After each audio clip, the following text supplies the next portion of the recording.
이사야 55장 구약 1034페이지 이사야 55장 1절부터 3절까지 말씀 구약 성경 1034페이지 이사야 55장 1절부터 3절까지 말씀 찾으셨으면 함께 읽습니다. 시작. 오호라 너희 모든 목마른 자들아 물로 나아오라. 돈 없는 자도 오라. 너희는 와서 사 먹되 돈 없이 값 없이 와서 포도주와 젖을 사라. 너희가 어찌하여 양식이 아닌 것을 위하여 은을 달아주며 배부르게 하지 못할 것을 위하여 수고하느냐. 내게 듣고 들을지어다. 그리하면 너희가 좋은 것을 먹을 것이며 너희 자신들이 기름진 것으로 즐거움을 얻으리라. 너희는 귀를 기울이고 내게로 나와 들으라. 그리하면 너희의 영혼이 살리라. 내가 너희를 위하여 영원한 언약을 맺으리니 곧 다윗에게 허락한 확실한 은혜니라. 아멘.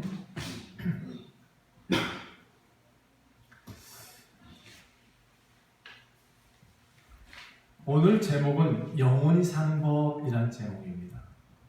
우리의 영혼이 살지 않으면 우리는 동물과 똑같은 존재이기 때문에 굉장히 큰 주제고 확실히 알아야 될 내용이고 그렇습니다.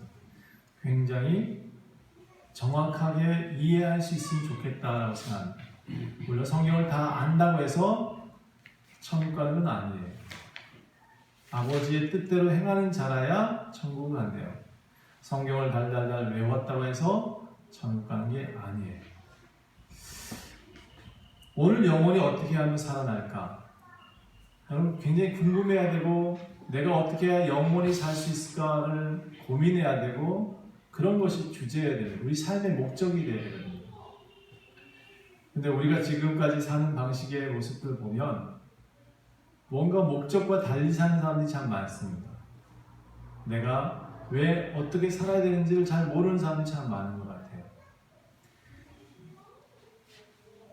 오직 성경만이 우리의 삶의 목적을 정확히 표현하고 있습니다. 그래서 성경을 읽어야 되는 거고요. 아마 가장 큰 베스트셀러가 되었는지도 모르겠어요. 이 성경을 통해서 철학이 나왔고 음악이 나왔고 이 성경을 통해서 모든 지식의 시작이 되었거든요. 그래서 이건 지혜의 책이기도 하고 지식의 책이기도 하고 이 말씀을 통해서 사람들은 뭔가 새로운 것을 또 창조해낼 수가 있습니다. 아버지의 말을 잘 이해한 사람만이 아버지의 뜻대로 살기 때문에 새로운 것을 만들어내고 새로운 것들을 누리고 살 수 있습니다. 오늘 저는 이렇게 시작하렵니다. 돈만 사랑하는 것이 저주입니다. 다시 돈만 사랑하는 것이 저주예요. 이게 지옥에서 사는 방법입니다. 성경이 말하죠. 돈과 하나님을 겸하여 섬길 수 없다. 그래서 이제 결론적으로 돈과 하나님을 선택해라 이렇게 표현하고 있습니다. 어떤 것을 섬기느냐에 따라서 너의 문제를 해결해 주겠다. 성경은 아주 확실하고 명확하게 표현합니다. 무엇이 우상숭배인지를 오늘 발견하시고 무엇을 선택해야 될지를 발견하는 시간이 됐으면 좋겠습니다. 여러분 한 부자 청년이 있었습니다. 누가복음에 기록된 내용을 보면 이 청년은 관리였다라고 표현합니다. 권력을 지닌 자, 당시의 로마 시민권자임에도 그것도 굉장히 대단한데 그 중에서도 관리였대요. 그러니까 당시에 돈도 있고 권력도 있는 사람이었습니다. 그런데 그 사람이 제가 아까 그렇게 말씀드렸죠. 우리 굉장히 궁금해야 될 주제인데 우리가 목적을 잃어버리고 다른 것은 더 추구하며 사는 사람 참 많더라. 이 청년은 그런데 그 목적을 한번 발견해보고 싶었던 것 같아요. 어떻게 했냐면 예수님께 찾아와서 이렇게 물어요. 선한 선생님이여, 내가 무엇을 하여야 영생을 얻겠습니까? 다시 선생님, 내가 어떻게 해야 영원히 살아갈 수 있겠습니까? 라고 물었습니다. 굉장히 똑똑한 청년이죠. 굉장히 큰 목적을 가지고 있습니다. 그 목적을 분명히 알았고요. 그래서 예수님께 물었는데 말이죠. 예수님은 이렇게 대답을 합니다. 어찌해서 나를 선하다 하느냐? 하나님 한 분 외에는 선한 분이 없다라고 말씀하시고 그 청년한테 말씀을 이렇게 해요. 계명을 지켜라. 부모를 공경하고 하나님을 섬기고 살인하지 말고 도둑질하지 말고 거짓 증언하지 말고 또 속여서 빼앗지 말라. 이렇게 표현하고 있습니다. 내 부모를 공경하는 까지. 10계명의 내용을 다 얘기하니까 이 청년이 이렇게 표현해요. 나 어려서부터 다 지켰습니다. 다 지키고 살았습니다. 그 말을 하자 예수님이 그 청년을 보시면서 뭐라고 했냐면 사랑하는 마음을 가지시고 사랑스러운 눈빛으로 그에게 말씀하셔요. 그래, 잘했다.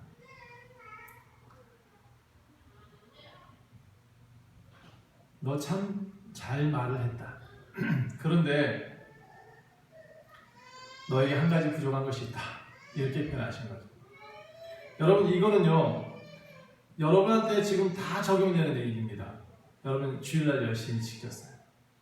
예배도 잘했어요. 성경 말씀도 다 지켰어요.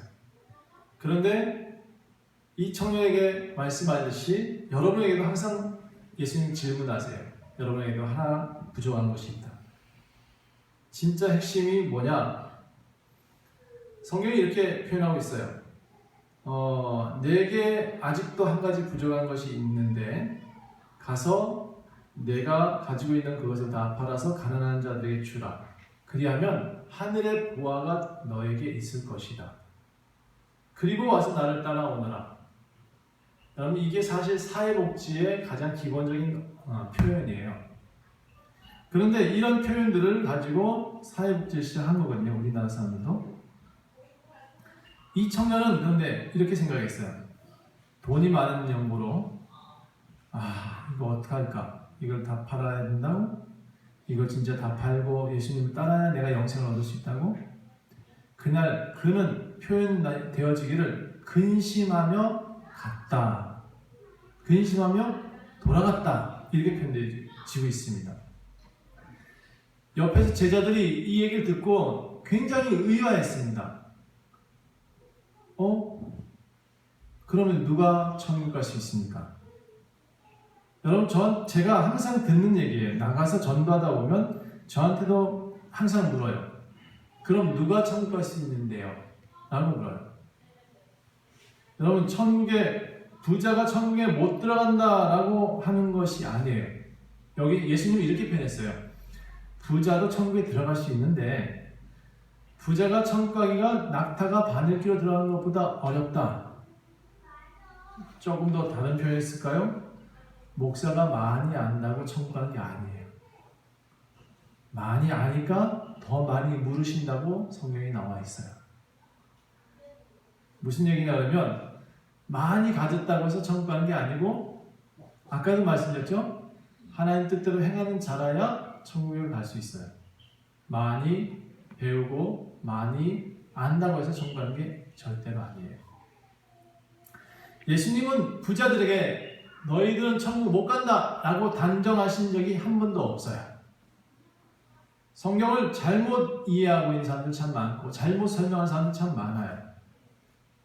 부자들도 천국 갈 수가 있어요. 어떻게? 예수님이 이렇게 표현해요. 사람으로는 할 수 없다. 그런데 하나님으로는 다 하실 수 있다. 여러분, 누가복음 16장에 있는 내용들 또 17장에 있는 내용들을 잘 보세요. 이 말은 낙타도 바늘기로 들어갈 수 있대. 어떻게? 사람의 방법이 아닌 하나님의 방법으로는 들어갈 수 있대요. 이 하나님 방법을 저는 굉장히 많이 연구했어요. 어떻게 하면 하나님 방법으로 부자를 천국에 보낼까를 제가 많이 연구했어요. 왜냐하면 옛날보다 지금 세상은 부자들이 많잖아요. 어떤 사람이 부자일까요? 먹고 살만한 부자예요. 제가 보기에는. 가족이 있으면 부자예요. 또 전쟁이 없는 나라는 부자예요. 참 부자의 개념이 돈이 많아서 부자가 아닌 것 같아요. 무언가 가지고 있는 사람들은 부자예요.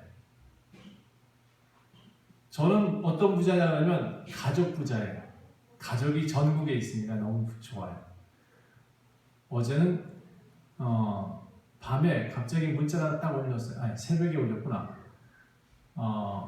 제주도에 있는 성도라고 하면서 문자가 왔어요. 목사님 설교 말씀 듣고 있다고. 이제 온라인으로 하니까 이게 전국으로 퍼지는. 그리고 그 성도들이 자기도, 제가 요즘 이제 온라인 마케팅을 가르치고 있거든요. 자기도 온라인 마케팅 가르쳐 주세요 하더라고요. 혹시 어제 전화하신 분이신가요? 그러시군요. 오시기를 기대하고 있었습니다.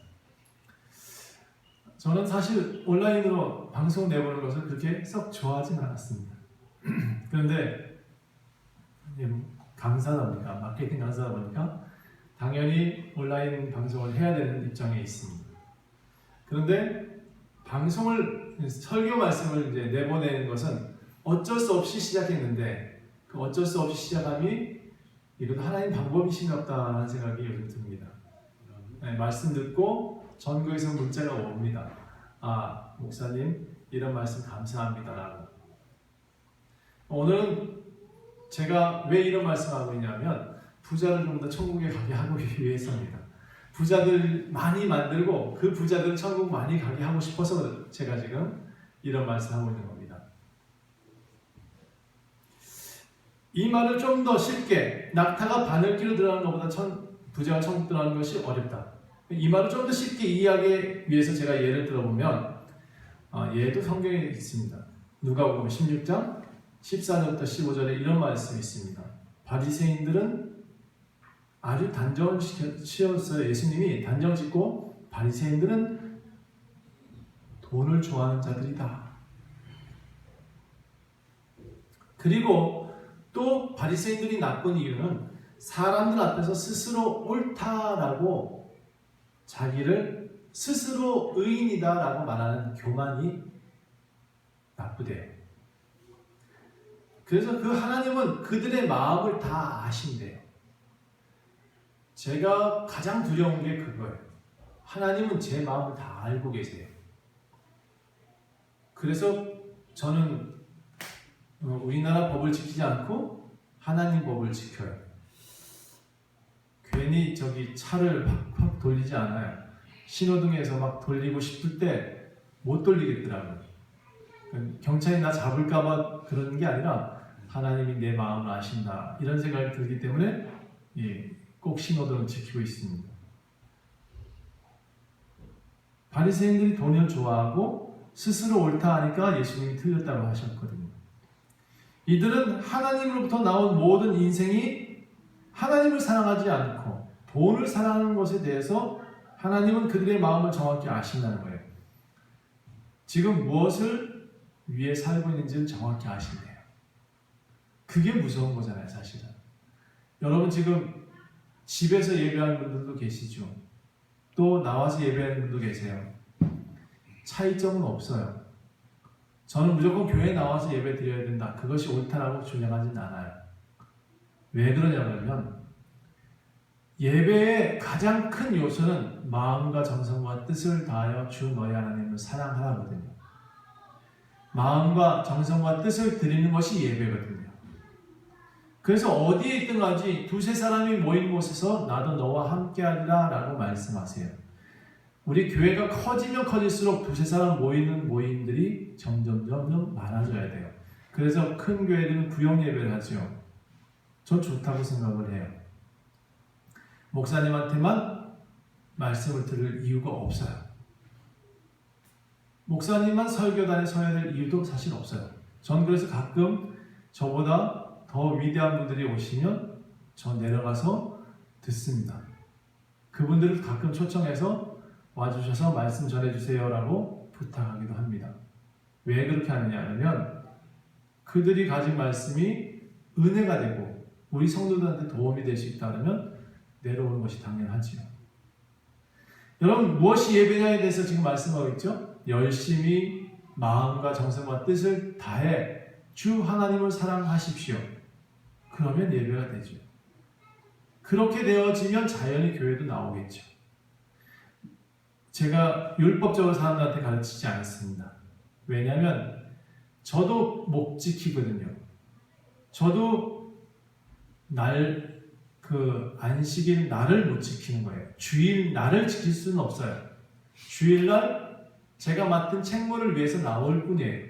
그리고 주일날 최대한 하나님 앞에 말씀을 준비해서 전해야 되니까 그 입장에서 나오는 거예요.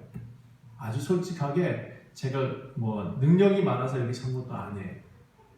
저는 제가 믿는 하나님의 모습 속에선 예배는 마음과 정성과 뜻을 드리는 것이다 라는 것을 알고 있기 때문에 여러분한테도 법을 강조하지 않고 마음을 강조하고 있습니다. 마음을 잘 쓰는 것이 천국 가는 방법이에요. 바리새인들이 돈을 사랑했다. 그래서 하나님이 그 마음을 아신다 라고 표현했어요. 다른 예를 한번 들어볼게요. 아내가 좋아서 결혼했어요. 그런데 그 아내와 결혼했더니 그 아내가 집에 들어오자마자 남편을 사랑하지 않고 그 집에 있는 재산만 사랑해. 돈만 사랑해. 그럼 그 남편은 그 아내한테 어떤 반응을 일으킬까요? 아주 쉬운 질문인데 혹시 이해가 되시나요? 내가 결혼해서 사랑해서 결혼했더니 그 결혼한 사람이 나를 사랑해주지 않고 돈만 자꾸 사랑해준다. 그러면 그 남편의 입장은 어떻게 될까요?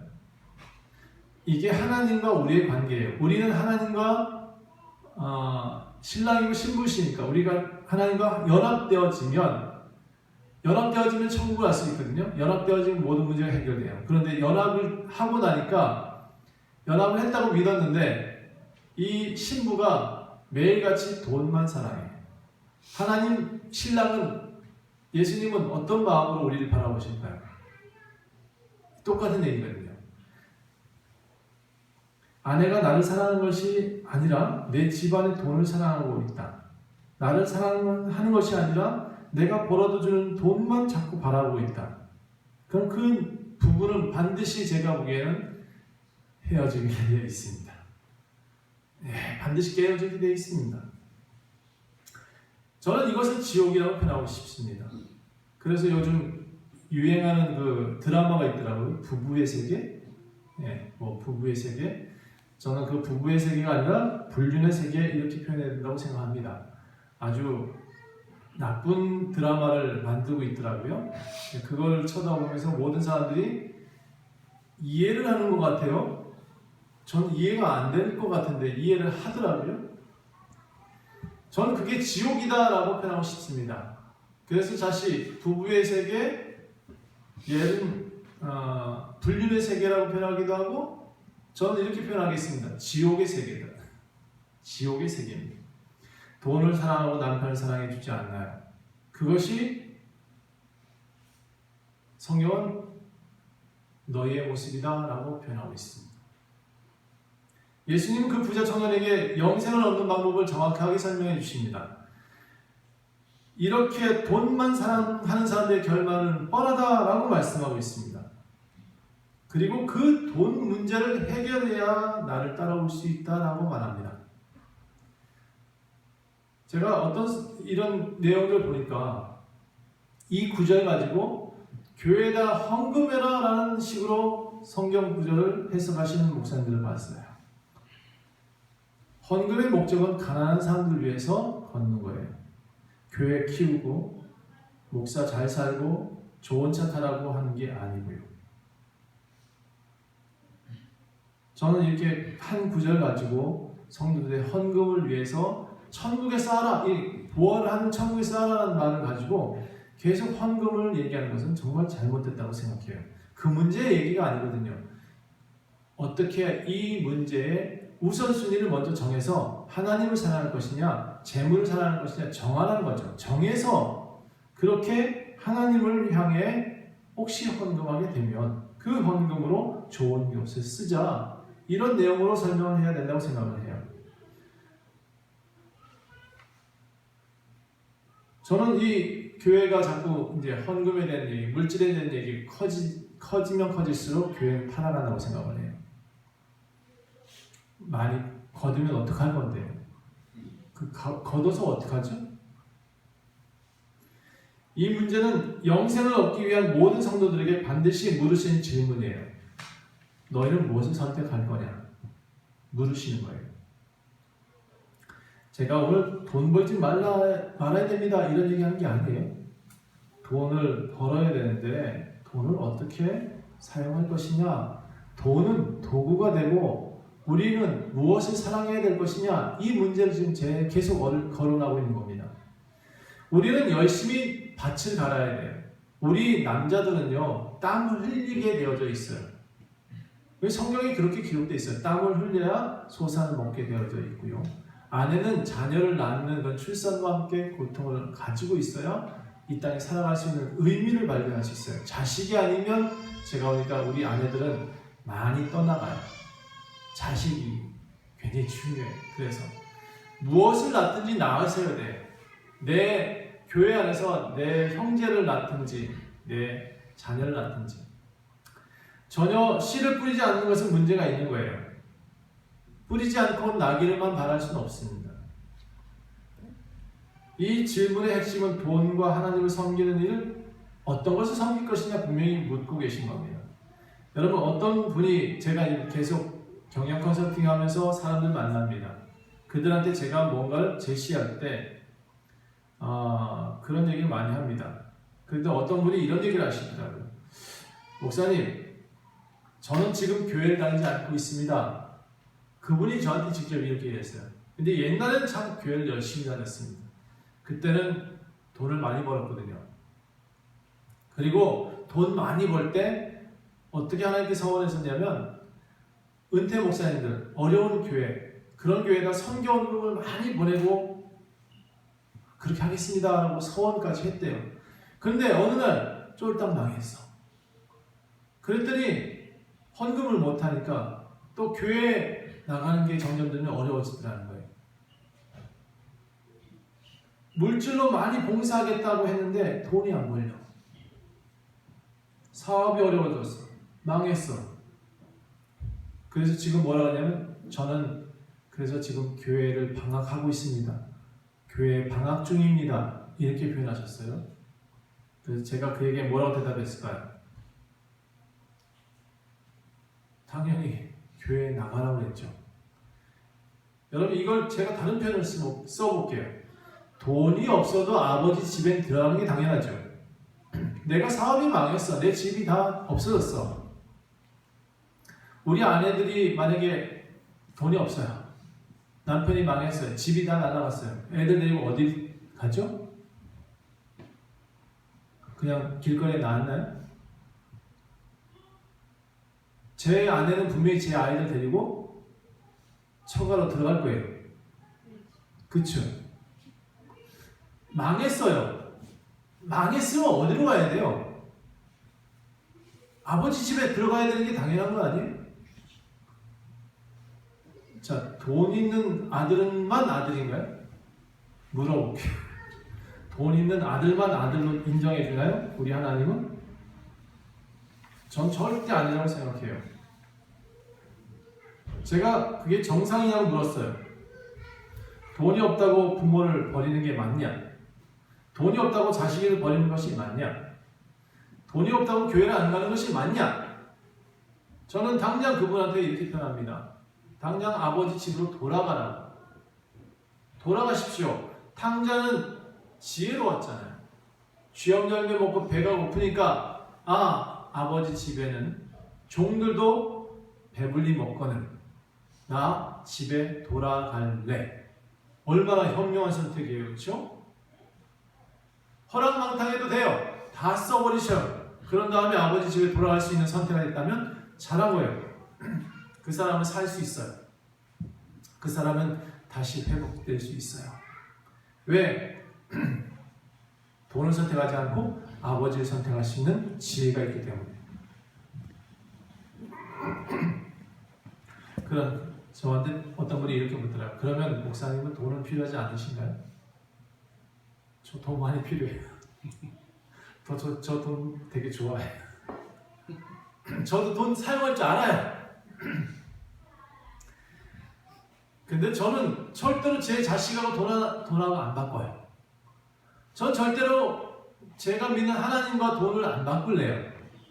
저는 절대로 제 아내를 돈하고 바꾸지 않을 거예요. 이게 무슨 얘기냐면 돈 필요해요. 돈은 사용할 수 있는 도구여야 돼요. 그런데 그 물질이 예수님보다 앞서면 안 된다는 거예요. 그 물질보다 가족이 앞서야 되는데 가족보다 물질이 더 앞서면 안 된다는 거예요. 부자 청년이 근심하고 돌아갔다. 그래서 여러분도 돈 때문에 근심해서 돌아가 버리면 안 된다는 거예요. 무슨 얘기냐면 이제는 방법을 좀 바꾸자고요. 물질을 쫓아가면 물질이 벌리던가요? 물질을 쫓아가면 물질이 벌려요? 저는 요즘 이렇게 바꾸고 있습니다. 물질이 나한테 쫓아오게 해라. 어떻게? 하나님 아버지한테 돌아가서 그 사람들을, 많은 사람들을 하나님 앞에 돌려놓고 그 방법을 제대로 알려줘서 하나님께 돌아올 수 있게 만들어보자. 그리 돌아오면 하나님 아버지 집에는 넉넉하니까 방법을 주실 거예요. 제가요, 왜 기업가들한테 컨설팅을 할 수 있는지 아시나요? 제가 많은 사람들한테 컨설팅을 하고 있습니다. 그 기업들한테 가서 제가 항상 얘기하는 게 뭐냐면, 대표님, 이거 먼저 하셔야 됩니다. 돈을 먼저 벌려고 노력하지 마시고 가족들 살리려고 기업을 하십시오. 가족들을 귀하게 여기십시오. 여러분, 그 가족들이 정말 돈 벌려고 애쓰는, 그 기업을 살려보겠다고 애쓰는 모습을 할 수 있도록 도와주셔야 됩니다. 제일 먼저 경영 컨설팅은 그거예요.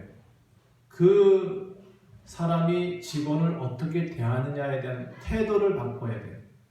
그래야 그 기업이 살아요. 제가 그렇게 가이드했던 몇 개의 회사들이 잘 되어지고 있어요. 저는 원리를 알고 있을 뿐 사실 경영은 잘 몰라요. 근데 그 경영에 대한 부분들을 가지고 설명을 할 때 하나하나 조목조목 저는 정확하게 집어내요. 틀린 것에 대한 것. 무엇을 했으면 좋겠다라고 할 때 그들이 정확히 이해하도록 말을 할 수 있는 능력이 있나 봐요. 그래서 정확히 그 문제점을 파악하고 그 방향성을 제시해줘요.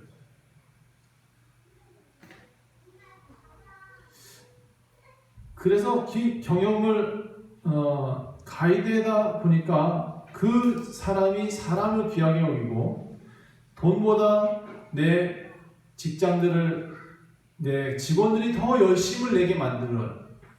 당연히 살 수밖에 없죠. 전 교회도 마찬가지라고 생각해요. 교회 물질도 참 많이 필요해요. 뭔가 해야 될 일이 많으니까. 제가 또 벌려는 일들이 너무 많아서 그 일들을 하고 싶은 게 너무 많아서 필요하지만 절대로 전 헌금에 대한 얘기는 안 해요. 한 번도 제가 우리 여러분들한테 필요하니까 돈 걷어주세요 이런 얘기 한 적이 없죠. 없을 거예요. 제가 기억이 없어요. 저는 교회는 하나님이 공급해 주셔야 된다고 생각해요. 제일 먼저 하나님이 은혜를 부어주셔야 돼요. 은혜가 넘쳐야 교회가 넘쳐요. 은혜가 부어져야 하나님 것이 많아져야 하나님께로 돌린 자가 많아져요. 그래서 저는 하나님께 항상 기도해요. 하나님, 우리 성도들 잘 살게 해주셨으면 좋겠어요. 하나님, 우리 성도들 좀 건강했으면 좋겠습니다. 저는 우리 전춘 권사님이 중풍으로 넘어지지 않은 게 너무 다행이라고 생각해요. 만약에 중풍으로 넘어졌으면 반신불수가 되어 있을 거거든요. 근데 아주 초기에 약간의 모습을 보시고 달려가셔서 병원에서 치료하시고 그나마 지금 회복 중에 빨리 회복되시는 것 같아요. 반신불수가 안 된 게 얼마나 다행이에요. 얼마나 그렇게 하나님께서 우리를 보호하시고 있는가. 저는 그렇게 기뻐합니다. 그 모습 보고 기뻐하고 다행이다. 그 연세에 아직 가시지 않게 하신 것도 다행이다. 이렇게 생각합니다. 제가 바람이 있다면 우리 교회 성도들 다 잘 살았으면 좋겠습니다. 그런데 항상 기억을 하고 제가 계속 주지시키는 이유는 돈을 쫓아가지 말고 가족애, 사랑애, 그 다음에 교회 성도들 간의 화합과 연합, 무엇보다도 하나님과 나와의 관계 연합, 이 연합이 잘 되어질 때만이 우리 문제가 해결되거든요. 성도들한테 제가 먹여주지 못합니다. 제가 SNS를 가르치고 있는데도 다 만들어주지 못하고 다 떼먹여주지 못합니다. 다 성공할 수 있게끔 해주지 못해요. 다만 방향을 알려줘요. 이게 앞으로의 대세니까 이걸 꼭 하셔야 됩니다. 그래서 그 방향성을 가르쳐주고 기초적인 것을 다 틀을 만들어주고 이제 또 같이 갑시다, 같이 만들어 봅시다 이렇게 얘기를 하고 있어요. 이게 제가 할 수 있는 최선이에요. 그들한테 제가 어떤 글 하나 잘 써줬다 해서 그들이 확 뜨는 게 아니에요. 그래서 함께 가야 되죠. 함께 갈 수 있는 길을 제시해주고 그들한테 길을 얘기를 해줘요. 방향을. 제가 가장 힘든 게 그거더라고요. 경영 컨설팅을 하면서도 사람이 안 바뀌는 거, 생각이 안 바뀌면 어려워요. 몇 개 기업체들한테 제가 그런 제안을 했는데 사람이 안 바뀌어요. 그 회사는 반드시 어려움을 겪어요. 왜냐하면 앞으로 가면 갈수록 노사의 문제는 커지거든요. 그걸 해결하지 못하고 하는 사람들이 참 많더라.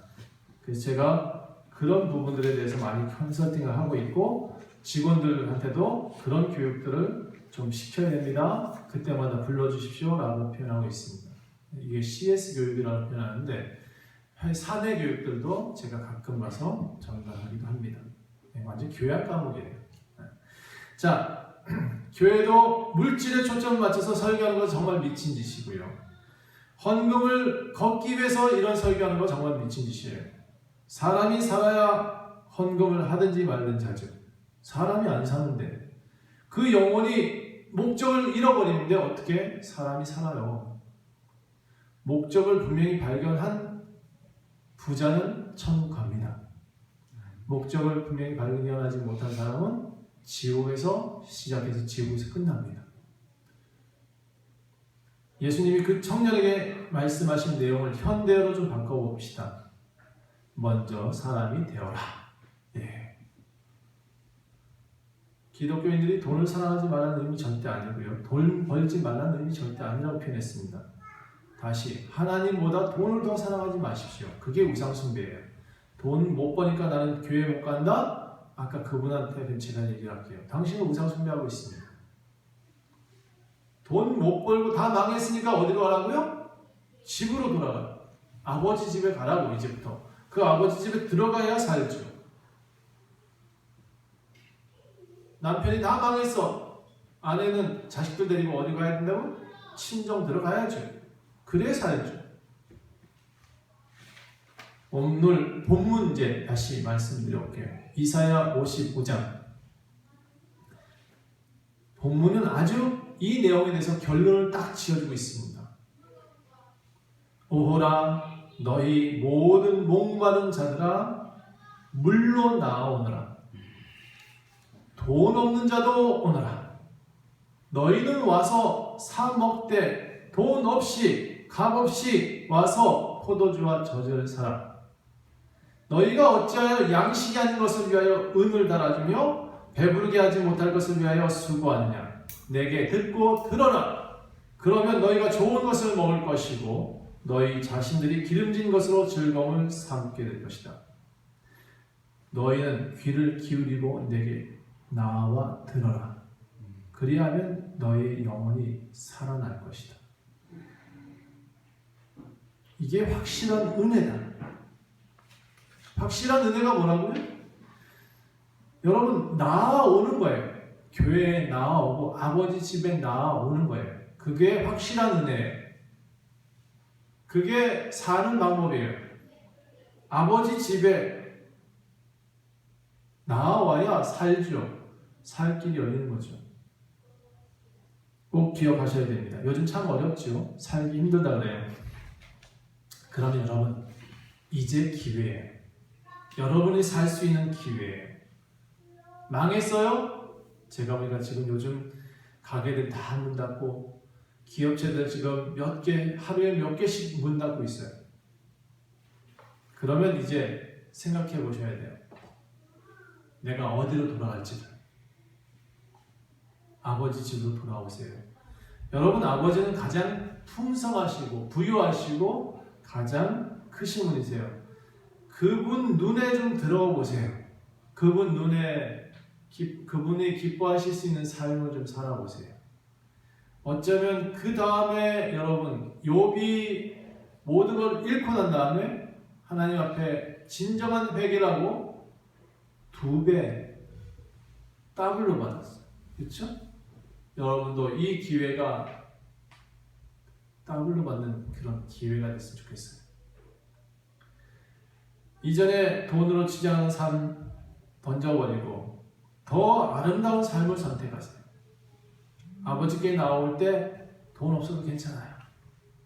아버지께 나와서 헌금 안 해도 괜찮아요. 아버지께 나와서 마음과 정성과 뜻만 드리세요. 과부 2랩돈이 필요한 거지. 부자가 바리새인이 나 1일 금식하고 나 이렇게 많이 드립니다 라고 자랑하는 걸 원하지 않으세요. 아버지 집에는 언제나 풍성하고 아버지 집에는 언제나 사랑이 넘칩니다. 아버지 품에 안겨보세요. 그 아버지 품에 안겼을 때 해결이 돼요. 모든 문제 해결될 수 있어요. 코로나 저 아버지 집에 들어가시는 분들은 다 살 거라고 생각해요. 이단들 말고 그들은 아버지 집에 있는 게 아니잖아요. 그렇죠? 그들은 돈보다 더 악한 걸 선택했으니까 그런 현상이 나온다고 생각을 해요. 자, 이제 누구를 사랑할지 정하십시오. 무엇이 중요한지 정하십시오.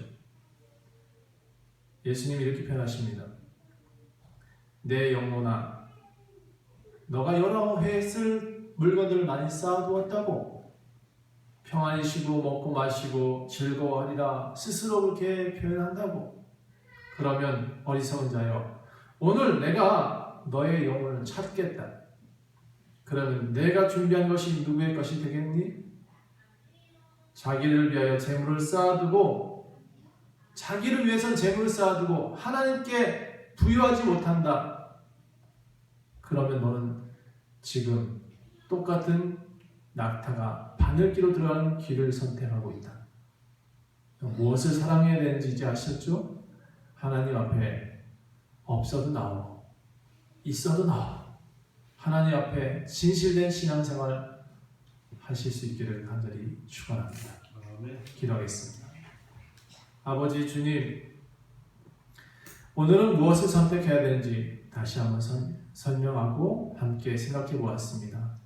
우리 성도들이 더욱 지혜로워서 아버지 것을 누리며 사는 그런 성도들 되게 도와주시옵소서.